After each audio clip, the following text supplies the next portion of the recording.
नमस्कार.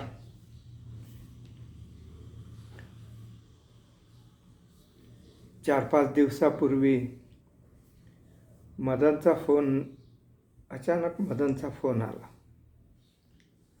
म्हटलं काय रे बा? म्हणजे काही नाही, माझ्या पुस्तकाचं विमोचन आहे, तर तुला त्याबद्दल बोलायचं आहे. म्हटलं पुस्तक पाठवून दे, थोडं वाचतो, काही रेफरन्सेस संदर्भ द्यायचे असतील तर. त्यामुळे एक पुस्तक नाही, 7 पुस्तकं आहेत. 7 पुस्तकांचं विमोचन एकदम करायचं. मला धक्काच बसला.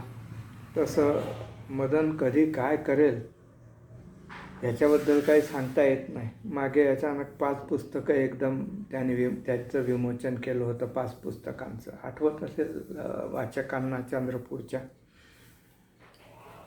तर मला नवलच वाटलं एकदम. म्हटलं अचानक 7 पुस्तकांचं विमोचन, हा काय प्रकार आहे?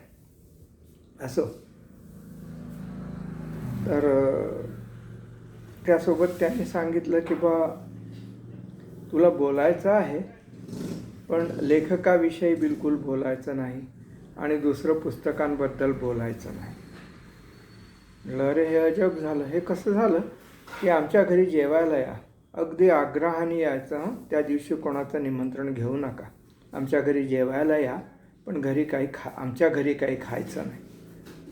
अशा प्रकारचं यांचं जेवायचं निमंत्रण असल्यासारखं यांनी मला निमंत्रण दिलं की बा मला बोलायचं आहे. म्हटलं चला बोलूया. काय त्यांनी 7 पुस्तकांचं विमोचन म्हणता क्षणी माझ्या डोळ्यासमोर 7 सूर आले. 7 सुरों का है ये ही मिलन, गीतों से महका है सारा बदन.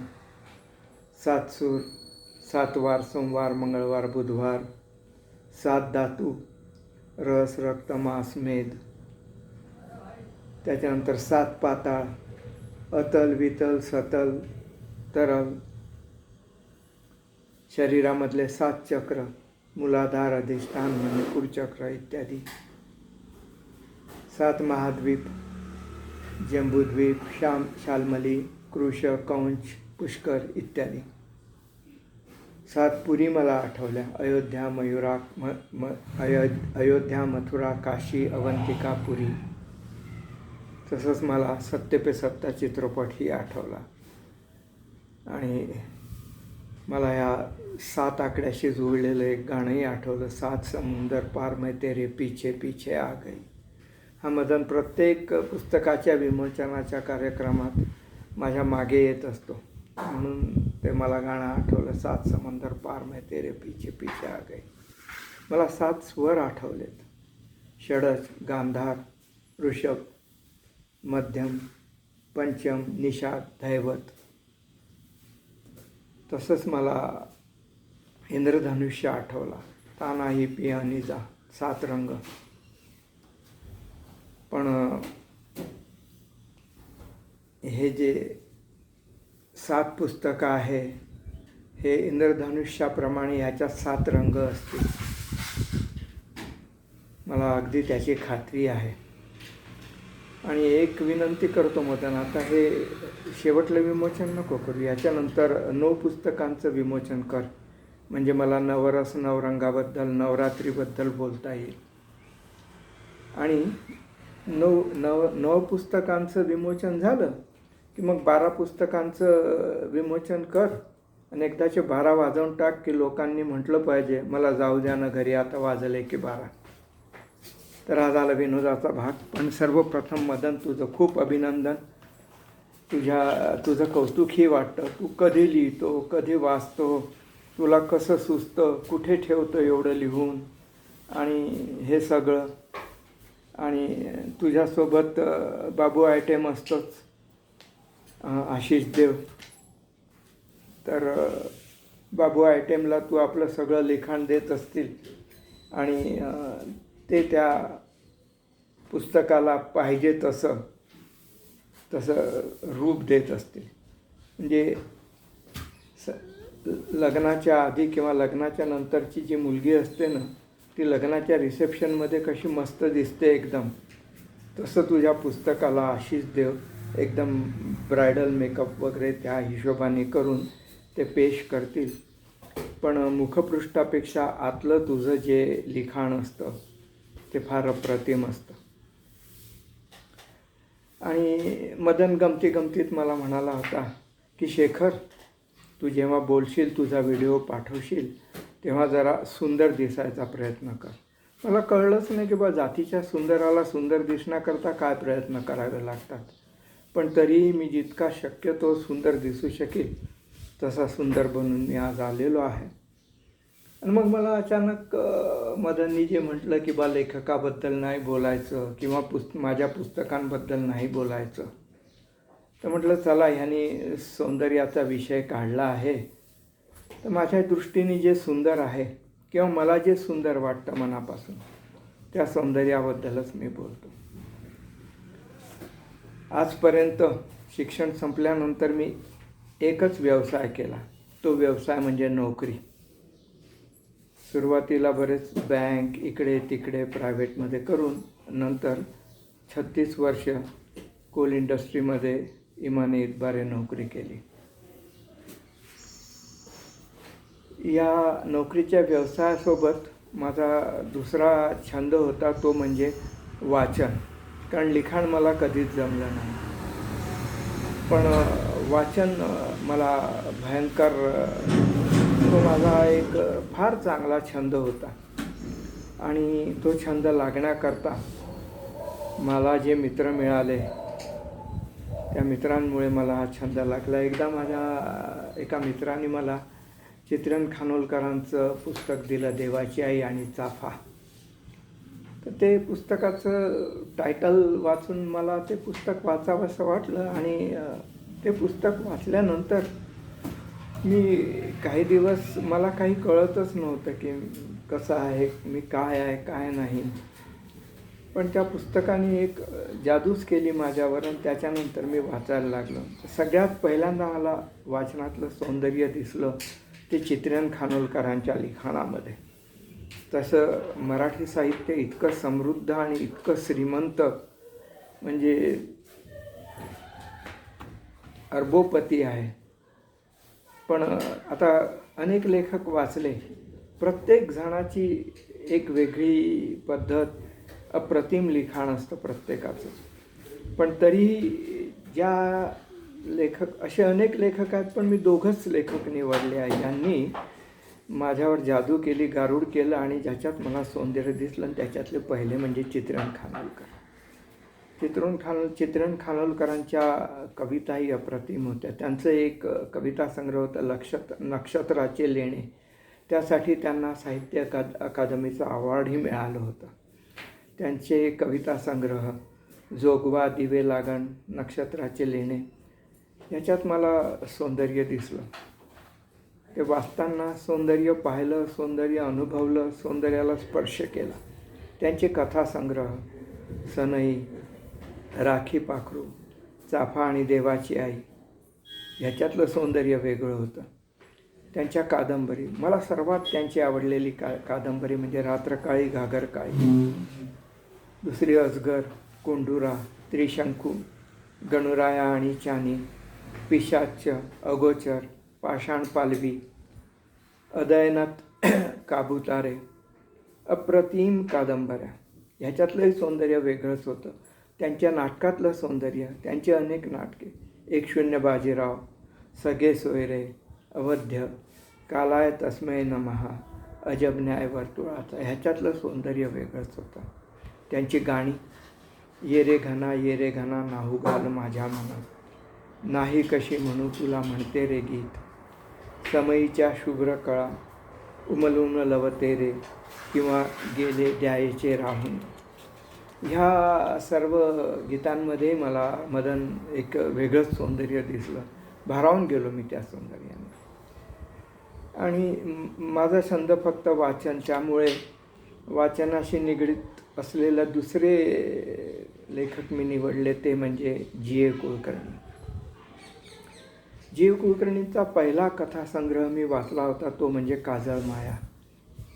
चौदा कथा होत्या त्या कथासंग्रहात. एक समर्थ लेखणी कशी असते ह्याचं सौंदर्य मला त्या काजळ माया वाचताना कळलं.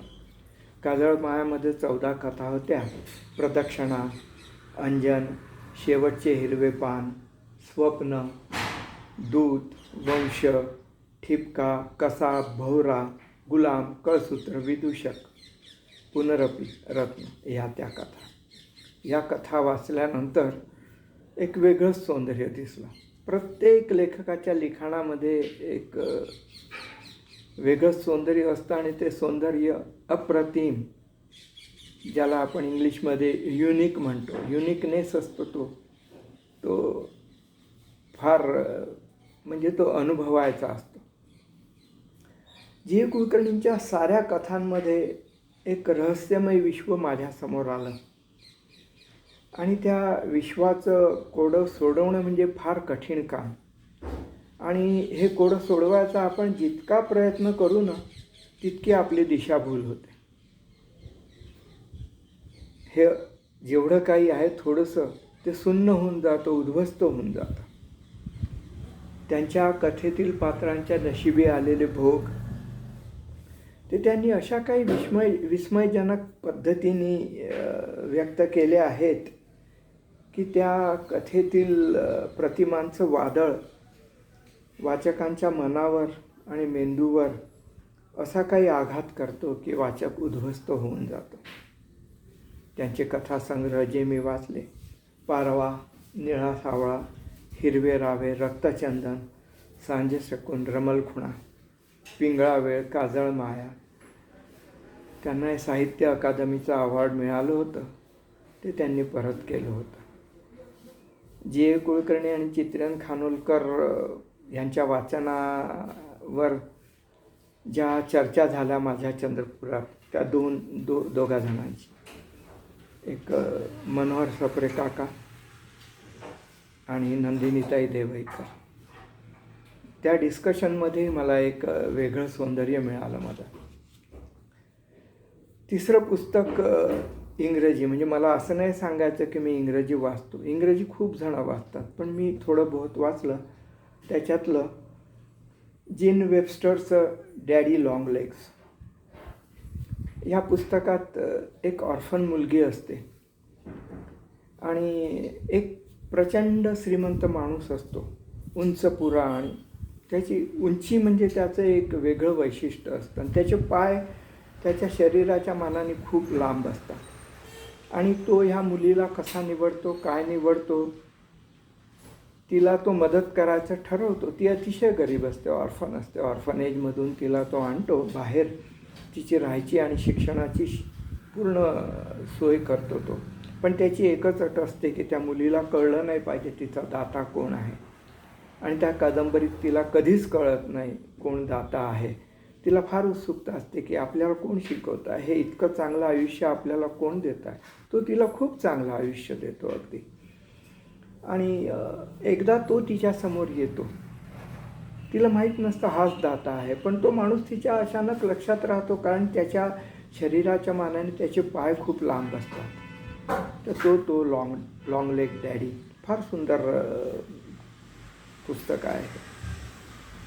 तसंच मला नारायण मुरलीधर गुप्ते, ज्यांना आपण कवी बी ह्या नावाने ओळखतो, यांच्या कवितांमध्ये पिंगा आणि चाफा या ज्या कविता आहे, ह्याच्यात मला एक वेगळंच सौंदर्य मिळालं. मदन त्यांचे वेड गाणे अत्यंत म्हणजे नादमधुर आणि तात्विक कविता. त्यांच्या गायी पाण्यावर काय म्हणून या आल्या, काग गंगा यमुनाही या मिळाल्या, उभय पितरांच्या चित्त चोरटीला, कोण माझ्या बोलले गोरटीला. ह्या कवितेत मला वेगळंच सौंदर्य मिळालं. केशवसूतांच्या कवितेत, त्यांच्या सामाजिक कवितां, केशवसूत म्हणजे सामाजिक कवितांकरताच ओळखले जातात. केशवसूत कृष्णाजी केशव दामले, त्यांच्या तुतारी कवितेत मला एक नादाचं सौंदर्य दिसलं. त्यांची आम्ही कोण कविता, अहिनकुल कविता, तुतारीमध्ये खरंच अप्रतिम सौंदर्य दिसलं. एक तुतारी द्याम जाणून फुंकीन जिमी स्वप्राणाने, भेदून टाकीन सगळी गगने दीर्घ जिच्या किंकाळीने. तसंच कुसुमाग्रजांच्या लिखाणामध्ये मला वेगळ्या सौंदर्याची जाणीव झाली विष्णू वामन शिरवाडकर. त्यांची नाटकं, त्यांच्या कविता, त्यांच्या कथा. पण त्यांच्या कविता लढ ही कविता किंवा शहरातील 5 पुतळे अप्रतिम विषय अप्रतिमरित्या प्रस्तुत केलेला आहे. वेगळंच सौंदर्य ते. वेडात मराठे वीर दौडले सात, एक वेगळं सौंदर्य. विंदा करंदीकर त्यांची ती कविता आयुष्याला उत्तर द्यावे, त्याच्यात एक वेगळं सौंदर्य दिसलं. बाबा बोरकर त्यांची कविता समुद्र बिलोरी आहे ना, किंवा माझ्या गोव्याच्या भूमीत, तसंच कांचन संध्या, मी विजल्यावर, माझा गाव, ह्या कवितांमधलं सौंदर्य वेगळंच. कवी ग्रेस माणिक सीताराम गोडघाटे. याच्यात मला ह्यांच्या कवितांमध्ये गूढ सौंदर्य दिसलं. ही माझी प्रीत निराळी, कर्णभूल भय इथले संपत नाही, वेगळंच सौंदर्य माझं. हे तर झालं नुसतं वाचनातलं. पण माझी अजून एक आवड आहे, ती म्हणजे चित्रपटातले गीतं, चित्रपटातले किस्से. तर जे गाणे मला इथे भिडले त्या गाण्यांमध्ये मला सौंदर्य दिसलं. ते म्हणजे ये पर्वतों के दायरे रात का धुआ, वासनामधलं गाणं, चित्रगुप्त यांचं म्युझिक. तेरे पास आके मेरा वक्त गुजर जाता है, नीला आकाश, धर्मेंद्र माला सिन्हाचा चित्रपट.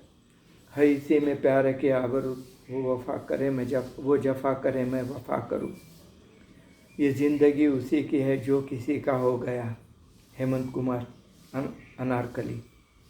ये दिल और उनकी निगाहों के साये, अप्रतिम गाणं. डोळ्यासमोर ते सगळं उभं राहतं. तुम जो मिल गए हो तो यूँ लगता है ये जहाँ मिल गया. त्याच्यानंतर पुकारता चला हूँ मैं गली गली बहार की, बस एक शाम जुल्फ की, बस एक निगाह प्यार की. ह्याच्यातलं सौंदर्य वेगळं. रात भी है कुछ भीगी भीगी, चांद भी है कुछ मध्यम मध्यम, तुम आओ तो आंखें खोली, सोई हुई पायल की मध्यम. ज़बरदस्त सौंदर्य या गाण्यात. लागा चुनरी में दाग, दिल ही तो है, राज कपूर मन्ना डे. त्याच्यातलं तर सौंदर्य अप्रतिम. न तुम हमें जानो ना हम तुम्हें जाने, हेमंत कुमारचं म्युझिक, हेमंत कुमारचा आवाज. सुमन कल्याणपूरची जादू, त्याच्यातलं सौंदर्य वेगळं. आशा भोसले आइए मेहरबा, अप्रतिम. जाइए आप कहाँ जाएंगे, यह रेशमी जुल्फों का अंधेरा न घबराइए, याच्यातलं सौंदर्य वेगळं. अजहू ना आए बालमा सावन बीता जाए, सुमन कल्याणपूर आणि रफी साहब यांचं सौंदर्य वेगळं. ओ मेरे दिल की चैन, किशोर कुमार. मेरा जीवन कोरा कागज़, वो शाम कुछ अजीब थी, कुछ तो लोग कहेंगे लोगों का काम है कहना, तुझ्या स्वभावानुसार छोड़ो बेकार की बातों को. त्याच्यानंतर अनूप घोषालच्या गाण्यात मला सौंदर्य दिसलं. तुझसे नाराज नहीं जिंदगी परेशान हूँ मैं, मासूममधलं गाणं. सर्वात महत्त्वाचं म्हणजे आपल्या मैत्रीत मला सौंदर्य दिसलं, आपल्या भांडणात मला सौंदर्य दिसलं. मी आणि आशिष कट्ट्यांवर बसून, वेगवेगळ्या टपऱ्यांवर बसून आपण चहा पिलेलो आहे. त्या टपरीवर कित्येक कप आपण चहाचे रिचवले. त्यावेळेला कोणत्याही विषयावर संवाद सुरू करून वादाची पुढची स्टेप भांडण, त्या भांडणातनं शेवटचा चहा घेऊन समेट. तर त्या संवाद आणि भांडणामध्ये मला दिसलेलं सौंदर्य ते मला परत कुठेच पाहायला मिळालं नाही. त्याच्यानंतर आपल्या चंद्रपूरच्या साहित्यिक चंद्रपूरमध्ये इतके साहित्यिक आहे आणि इतके अप्रतिम ते लिहितात. त्यांच्या साहित्यात दिसलेलं मला सौंदर्य. आता इतके साहित्यिक आहे, मी प्रत्येकाचं नाव घेऊ इच्छित नाही, कारण कोणाचं नाव सुटून गेलं तर तो मी माझ्यावर अन्याय करीन, त्यांच्यावर अन्याय नाही, माझ्यावर अन्याय करीन. म्हणून समस्त चंद्रपूरचे साहित्यिक, कवी, लेखक, स्फुट लेखक, ललित लेखक नाट्यकार सगळ्यांच्या ह्या लिखाणामध्ये मला त्यांच्या अभिनयामध्ये सौंदर्य दिसलं. आणि तसंच माझ्या जीवनात आलेले माझे मित्र ते जेव्हा त्यांच्या अपुऱ्या राहिलेल्या स्वप्नांबद्दल बोलले तेव्हा त्या अपुरेपणामध्ये मला जे सौंदर्य दिसलं तेही वेगळंच. आणि हो, मुख्य म्हणजे आपल्या भसाड्या आवाजात आपण जे गाणे गायचो त्या गाण्यामधलं सौंदर्य तर कदाचित मोठमोठे गायकांनासुद्धा ते सौंदर्य आपल्या गाण्यात दिसलं नसेल. ते सौंदर्य मला मिळालं. मदन, तुझ्या लिखाणामध्ये मला सौंदर्य दिसतं, तुझ्या स्वभावामध्ये मला सौंदर्य दिसतं. तू लिहत राहा. तुला ह्याच्यानंतर 9 पुस्तकांचं विमोचन करायचं आहे आणि 12 पुस्तकांचं विमोचन करायचं आहे. त्यामुळे अजून 2 वेळा तू मला बोलव. चल, बाय. लिहत राहा, आम्ही वाचत राहू, कारण वाचाल तर वाचाल यानुसार तू लिहत राहा, आम्ही वाचत राहू. चल, बाय बाय. पुढच्या 2 उपक्रमांकरता तुझ्या शुभेच्छा, तुझं अभिनंदन आणि तुला परत शुभेच्छा देऊन माझी ही वटवट मी इथेच बंद करतो.